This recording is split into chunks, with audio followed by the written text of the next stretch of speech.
Laissez-moi vous poser une question. Qu'est-ce qui s'est passé dans votre vie quand Jésus était endormi à l'arrière du bateau?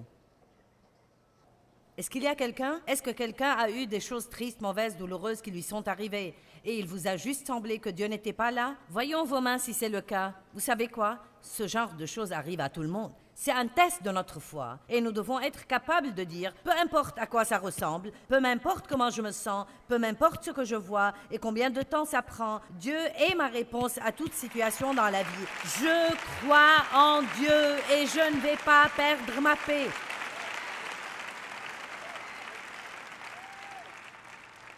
Et je pourrais passer par d'autres trucs, mais je vais laisser cela et dire simplement, s'il vous plaît, si vous regardez mon programme ou écoutez un message enregistré, si vous êtes ici dans ce merveilleux endroit aujourd'hui ou si vous êtes ailleurs, si vous êtes un tout petit peu, juste un peu offensé contre Dieu, laissez ça, lâchez-le et faites une paix complète avec Dieu. Et dites juste, tu sais Dieu, je ne comprends pas, mais la vérité, c'est que je n'ai pas à comprendre. Je ne gère pas, toi tu gères.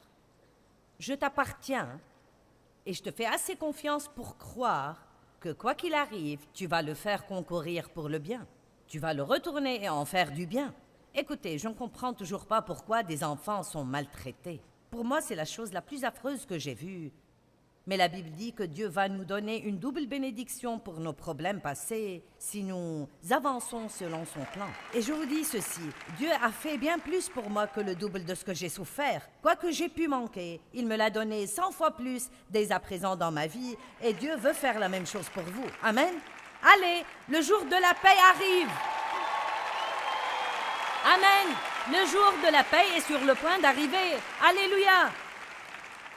Oui. Il y a plein d'autres bonnes choses à venir. Donc, nous avons parlé hier d'avoir la paix avec nous-mêmes et combien c'est important d'être notre meilleur ami à part Jésus.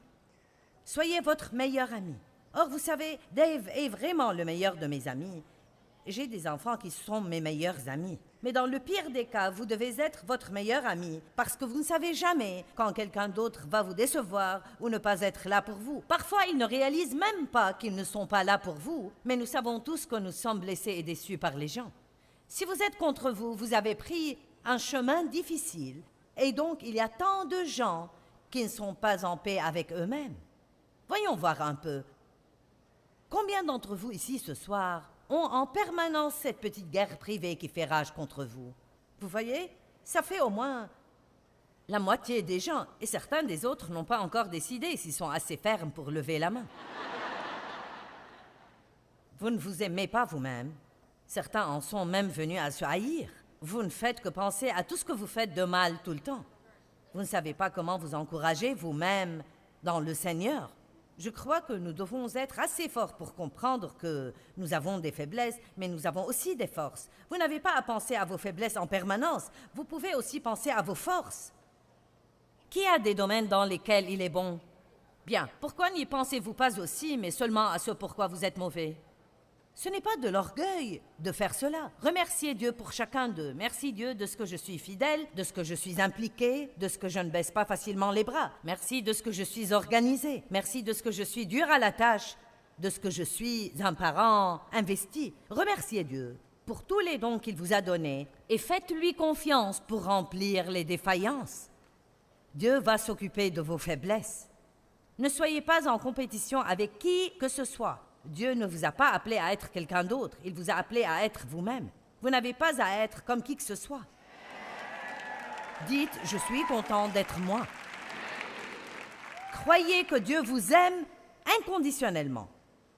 Inconditionnellement. Il vous aime dès maintenant juste autant qu'il vous aimera toujours. Même quand vous vous comporterez mieux, Dieu ne vous aidera pas davantage qu'il vous aime aujourd'hui parce que Dieu est amour, c'est l'essence de sa nature. Donnez-vous la valeur qui est due à la créature unique de Dieu. Vous n'êtes pas bizarre, vous êtes unique. Ça fait une grosse différence. J'avais l'habitude de dire « ma voix est vraiment bizarre ». Ça ne sonne pas comme les autres femmes. Alors je baissais ma voix et essayais de la rendre plus douce. Je faisais en fait cela. Loué soit le Seigneur. Non, pas moi. Bien, loué soit le Seigneur.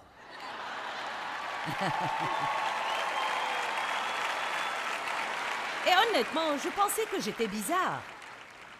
Mais après, j'ai réalisé que ma voix est simplement différente. Il n'y en a pas d'autres comme celle-là. Je suis unique. Les choses uniques ont davantage de valeur. Amen? Et certains d'entre vous ont aussi des choses vraiment uniques en eux. Je me risquerais à dire que chacun de nous avons des caractéristiques particulières où nous ne ressemblons à personne. Arrêtez de vous torturer en croyant qu'il faut vous mettre de force dans le moule de quelqu'un d'autre. Dieu vous a créé à dessein avec ses propres mains et il veut que vous preniez votre place fermement et que vous soyez la personne que vous êtes.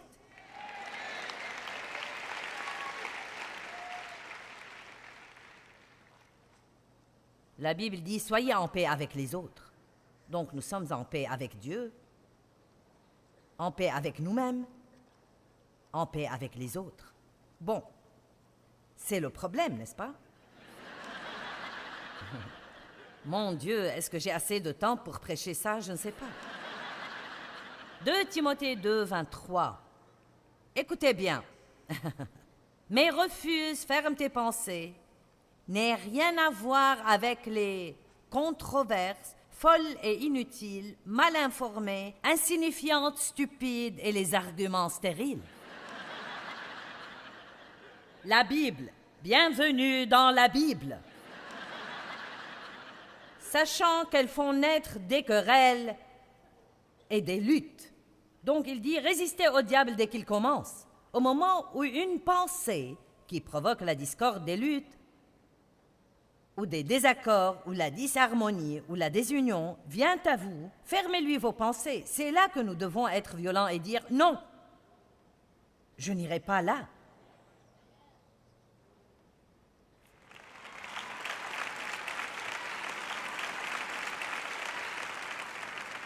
Bien, j'aimerais bien ne pas avoir ces pensées. Ça ne marchera pas. J'aimerais seulement que le diable me laisse tranquille. Joyce, pourrais-tu prier pour moi pour que le diable me laisse tranquille? Non, pas vraiment. Ne me demandez même pas de prier comme ça. Je peux prier que le Saint-Esprit vous remplisse suffisamment pour que quand il s'approche de votre espace, vous soyez celui qui le chasse. Le diable ne va pas vous diriger. Amen. Jésus n'a pas perdu son temps avec lui. « Passe derrière moi, Satan, tu es une offense sur mon chemin. » Amen. Soumettez-vous à Dieu, résistez au diable et il fuira loin de vous. Et toutes ces contrariétés, ce manque de paix et ces offenses, c'est en fait le diable qui les provoque. Le serviteur de Dieu ne doit pas se débattre. Regardez le verset 24. Or, il ne faut pas qu'un serviteur du Seigneur ait des querelles, des luttes, des disputes. Il doit au contraire être gentil et doux, préserver le lien de la paix encore et encore. Donc, voici l'essentiel. Regardez-moi et écoutez.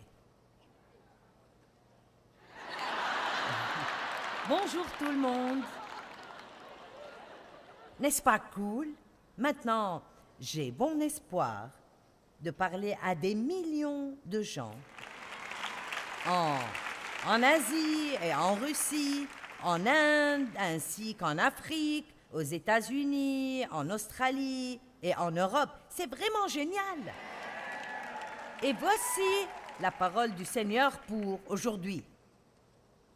Il faut que vous soyez facile à vivre.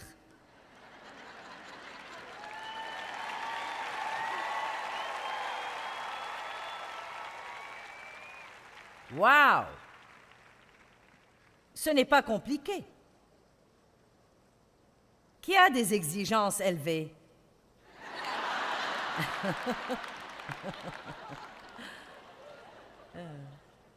Je vous dis, en tant qu'employeur, j'aime ce que j'appelle des employés peu exigeants.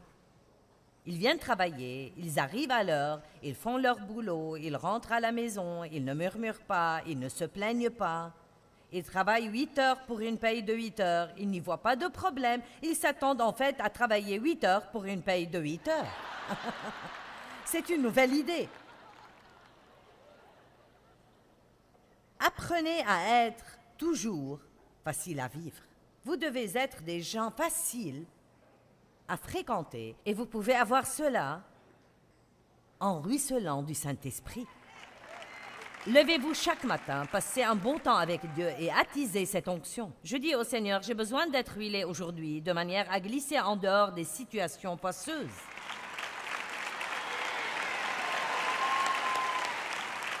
Amen. Oh là là, je vous dis, j'aurais peur de la vie quotidienne si je sortais de ma maison sans avoir passé mon temps avec Dieu, parce que je sais que le diable me déteste. Et il a déjà concocté un plan pour tout ce qu'il peut me faire dans la journée. Et le meilleur moyen que je connaisse de l'éviter correctement, c'est d'être rempli du Saint-Esprit afin qu'il n'y ait rien qu'il puisse me faire. Vous savez, en Ésaïe, la Bible parle en fait de l'onction qui détruit le joug de l'esclavage. Donc nous disons aux gens de venir et de s'asseoir dans une conférence comme celle-ci et juste d'absorber l'onction collective de tous les beaux chrétiens qui s'y trouvent, l'onction sur la louange, l'onction sur la parole de Dieu, juste de s'asseoir et d'absorber l'onction. Je veux dire, cela peut briser les liens qui sont en vous. Mais écoutez, dans la Bible amplifiée, voici ce qui est dit. L'onction est associée à de l'embonpoint, ce qui est très intéressant. Et il est dit qu'à cause de l'embonpoint, le joug sur nous est brisé. Donc c'est la fois où nous devons légalement être gros. Nous pouvons être gros de l'onction et de la présence du Saint-Esprit. Et nous avons besoin d'être gros et avoir de l'embonpoint au point que le diable n'ait pas de joug suffisamment grand pour nous tenir. Amen. Soyons gras dans l'esprit. Alléluia.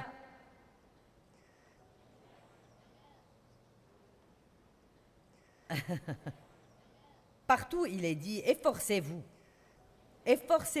d'être en paix. Luttez pour être en paix.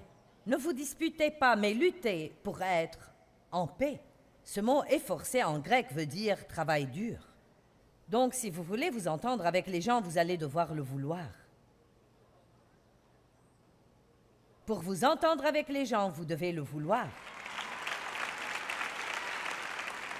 Peut-être que certains sont exténués d'essayer de s'entendre avec la personne avec laquelle ils sont mariés et ils pensent au divorce pour recommencer à zéro. Écoutez-moi bien. L'herbe n'est généralement pas plus verte de l'autre côté. Vous allez devoir tondre cette herbe aussi, donc. Essayez de mettre les choses au point. Bon, maintenant, 5 façons de s'entendre mieux avec les gens. Êtes-vous prêts? Numéro 1, comprenez bien, chaque personne est différente de l'autre. Dieu nous a créés différents à dessein. Il nous met ensemble et il nous dit de nous entendre. Ce n'est pas drôle, Dieu.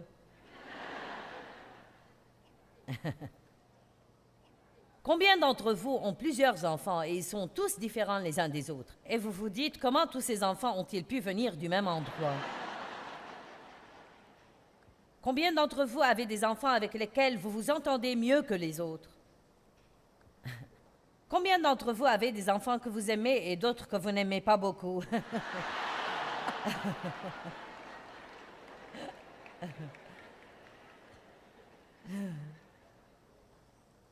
Est-ce que celui que vous n'aimez pas trop est comme vous? J'ai gagné, n'est-ce pas? Quand vous avez une forte personnalité et que vous avez un enfant très volontaire, la guerre est vraiment ouverte. Eh bien, rendez-le responsable de quelque chose et ne vous en occupez pas. Vous pouvez dire, quand ils ont 1 an, ce parc est à toi. Tu peux le mâchouiller, tu peux jeter des choses dedans, jeter des choses à l'extérieur. Tout ce que tu veux, c'est à toi dès maintenant. Tu peux faire tout ce que tu veux dedans. Vous avez donné de la place à un colérique. Il n'est pas possible de leur faire sentir que vous contrôlez tout ce qu'ils font. Ce serait la guerre dès le premier jour sinon. Je pense honnêtement que je serais devenue vraiment folle si je n'avais pas découvert que les gens n'ont pas forcément un problème s'ils ne sont pas exactement comme moi. Je dis la vérité, je veux dire, je pensais, c'est quoi ton problème? Comment penses-tu comme ça? Comment aimes-tu ça? Comment veux-tu ça? Oh là là, quand Dave et moi essayons de décorer une pièce ensemble. Oh, Seigneur, aie pitié. Dave veut que tout se remarque dans une pièce. Je dis bien tout. Et je veux que tout se fonde et aille ensemble. Il aime les fleurs, j'aime ceci. Il aime cela et j'aime autre chose. Et je pensais, c'est quoi ton problème? Comment peux-tu aimer une chose pareille? Il faut que nous arrivions au stade où nous réalisons que les gens ont juste autant le droit d'aimer ce qu'ils aiment que nous d'aimer ce que nous aimons.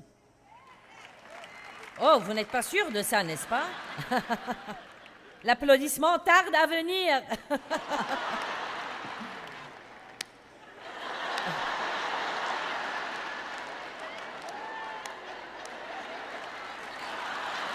Pour ça, je ne sais pas.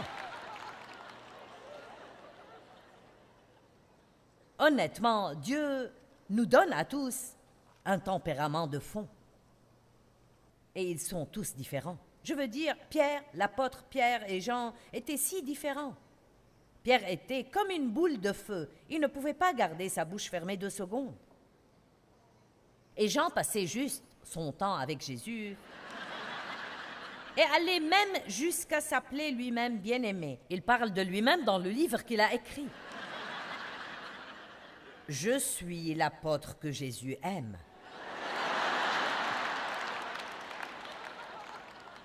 Je suis comme Pierre, et je peux vous dire dès maintenant que ça a agacé Pierre. Vous n'avez pas idée à quel point il a été agacé. Et n'oubliez pas, quand Jésus enseignait sur le pardon, Pierre était celui qui disait « Combien de fois suis-je supposé pardonner à mon frère pour la même chose ?» Ces gars étaient des gens exactement comme nous. Ils se querellaient, ils s'offensaient mutuellement.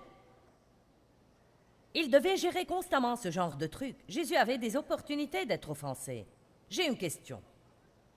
Il est venu faire un travail. Il a reçu l'onction pour le faire. Il a dû maintenir cette onction sur sa vie et il avait besoin d'onction pour aller à la croix. Il a eu besoin de la puissance du Saint-Esprit pour passer par Gethsémani. Il a dû avoir la puissance du Saint-Esprit pour passer par là. Que pensez-vous qu'il se serait passé si Jésus s'était senti offensé par Jean-Baptiste lorsqu'il a douté s'il était celui qui devait venir? Alors il aurait rangé quelque part dans cette petite zone. Et ensuite, les bigotes de l'époque l'ont offensé en lui faisant toujours des problèmes, donc il aurait rangé ça là-haut. Ensuite, sa famille l'a offensé parce que ses propres frères pensaient qu'il devenait cinglé, donc il aurait coincé ça quelque part. Tout en essayant de faire son travail, il serait allé faire ce que Dieu demandait, mais il aurait gardé tous ses poids et ses offenses attachées à lui. Vous savez quoi? Nous ne serions pas assis ici aujourd'hui. Vous ne m'écoutez pas. J'ai dit que nous ne serions pas assis ici aujourd'hui. Il n'aurait pas pu finir ce que Dieu l'avait appelé à faire et il a été tenté d'être offensé chaque fois qu'il bougeait. Quelqu'un perçoit quelque chose? Je dois tout le temps m'efforcer de garder l'offense en dehors de mon cœur et je dois le faire avec violence. Ne pensez pas que je suis différente de vous. Je peux me lever le matin et avoir une des idées les plus stupides. Je veux dire, je suis en train de prier. Tout d'un coup, je pense à ce que quelqu'un m'a dit 2 semaines plus tôt. Bien. Le diable est le diable dans la vie de tout le monde. Et je veux dire, je dis parfois à voix haute, non. Non, je n'irai pas là. Vous devez fermer votre esprit contre ces trucs. Priez, Dieu aide-moi, je n'irai pas là. Vous savez pourquoi? Parce que je ne m'appartiens pas à moi-même. Je n'ai pas le privilège d'agir comme une personne ordinaire. Paul a dit à l'église de Corinthe, il a dit, vous êtes charnels, une bande de bébés charnels, parce que vous vous comportez comme des hommes qui n'ont pas changé. Je répète encore une fois, nous n'avons pas le privilège de la chair d'agir comme tout le monde. Le reste du monde peut se mettre en colère et rester en colère, mais nous ne pouvons pas rester en colère. Il se peut que nous nous mettions en colère, mais nous ne pouvons pas rester en colère. Nous devons le laisser, le surmonter, le lâcher, nous en débarrasser et ne pas trébucher sur cette chose tout le temps. Je suis déterminée à finir ce que Dieu m'a appelé à faire. Et vous devez être déterminé à faire ce que Dieu vous a dit de faire. Quoi que ce soit, vous devez être déterminé à le finir. Et si ce n'est rien d'autre que servir Dieu dans la joie, alors soyez déterminés à faire cela. C'est aussi un appel. Donc tout le monde n'est pas comme nous. Ils feront des choses que nous ne comprenons pas. Et nous avons seulement à vraiment commencer à regarder la personne et dire « Tu as juste autant de droits que moi d'être toi-même, de penser comme tu le fais. » Vous savez quoi? Nous n'avons pas à répondre des actes des autres, mais à répondre de nos actes. La vie serait ennuyeuse si nous étions tous pareils. Vous le savez? Pensez à une douceur qui ne contiendrait que du lait. Ce ne serait que du lait. Mais plus vous ajoutez d'ingrédients, meilleure elle est. Nous devons apprendre comment apprécier les différences chez les gens. Et nous devons apprécier la valeur qu'ils ont pour nous, plutôt que de penser combien ils sont différents de nous. Amen? Mon assistante administrative, Penny, elle est extrêmement organisée. Et je ne suis pas une flemmarde, mais je ne suis pas organisée comme elle. Je mets tous mes sous-vêtements dans le même tiroir, mais ils ne vont pas être pliés en petites piles bien nettes, crème et noir et marron et bleu. Bon, je veux dire que je peux les trouver, mais vous savez... Les chaussures vont dans le placard, mais vous ne savez pas comment elles... Je lui ai demandé ce qu'elle faisait pendant son temps libre et elle a dit « J'organise les choses. » J'ai pensé... Elle a dit « Oui, c'est comme un divertissement pour moi. » Vous savez ce que je fais de mon temps libre? Je m'allonge sur le sofa et je prie que Dieu m'envoie quelqu'un pour organiser ma vie.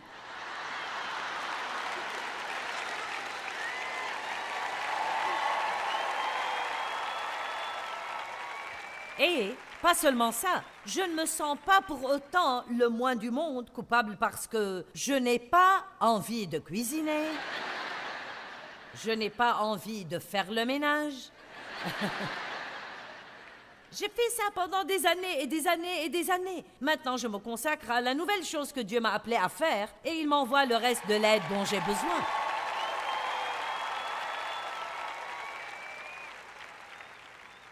Arrêtez de vous sentir mal parce que vous n'êtes pas comme tout le monde. J'ai essayé d'être comme ma voisine. C'était Miss Art et travaux manuels. Elle avait un jardin et peignait la maison et tondait le gazon. Je n'ai pas le temps de vous raconter ces histoires, mais c'était un cauchemar. Je veux dire, nous avions un jardin. J'ai acheté une machine à coudre. J'ai fini par fabriquer un short et j'ai fait le stupide ourlet du mauvais côté car il remontait de cette façon au lieu d'être en dessous.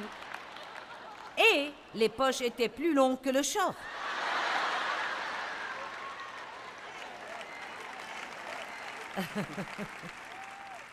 J'ai demandé à Dave de retourner la terre et nous avons planté des tomates.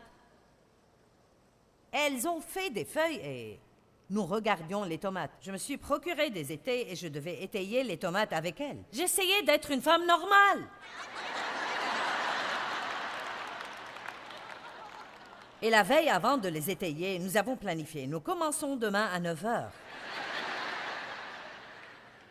Un essaim de punaises est venu et elles ont fait de gros trous dans mes tomates.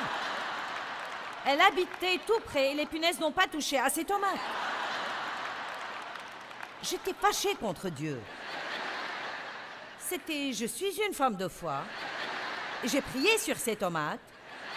Et les punaises ont fait des trous dedans. Elles n'ont pas touché les siennes. Il a dit, je ne t'ai jamais dit de faire pousser des tomates.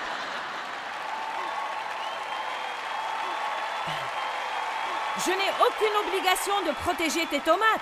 Je t'ai appelé à prêcher l'Évangile. Allons, arrêtez seulement d'essayer d'être quelqu'un d'autre et soyez simplement pleinement vous et laissez tous les autres être qui ils sont. J'ai encore 4 points à traiter et j'ai dépassé le temps. Je vous les lance. Soyez humbles. Apprenez à dire « je n'ai pas toujours raison ». Oh! Apprenez à dire, vous pouvez le dire, je n'ai pas à imposer ma volonté tout le temps. Dommage que nous n'ayons pas encore 1 heure, ça c'est bon. N'essayez pas de changer les gens et laissez Dieu faire. N'obligez pas les gens à être ce que vous voulez. Vous devez apprendre à être avare en critique. Les gens ne réagissent pas bien aux critiques, mais ils réagissent bien et sont motivés surtout par les encouragements. Occupez-vous de vos affaires. Et toujours...